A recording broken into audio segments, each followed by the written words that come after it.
I think he's still got a bit to go because Sir Alex is remembered for what he did in Manchester United, but if you look at what he did at Aberdeen as well, he broke the Glasgow stronghold of Rangers and Celtic, which is no mean feat. Managed to win a European competition, beating Real Madrid in a final.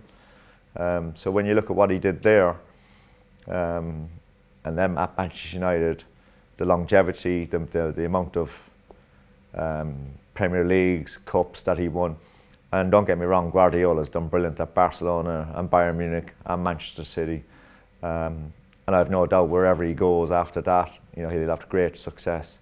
And he's a fantastic manager, he really is.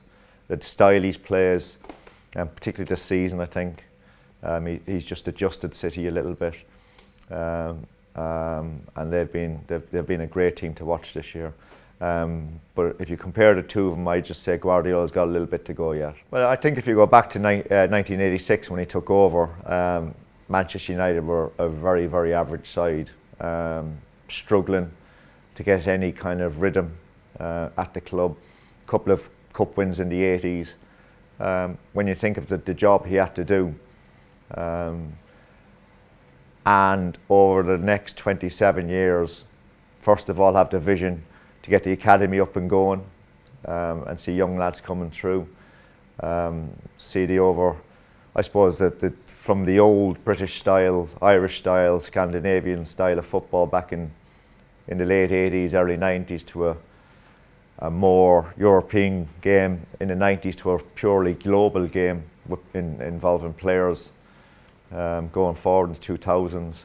Be able to change 3 or 4 different sides, be able to manage big personalities.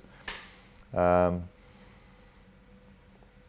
giving him all that, and he had great staff around him, I'd say his biggest asset was his man management, being able to look after players, because there can be a lot of egos in dressing rooms even back then, and I would say he looking after players and knowing how to look after players must have been his greatest asset. Now, when players get to the end of their career at United, and I'm part of that as well, that can't be easy, saying goodbye to players who served the club very, very well.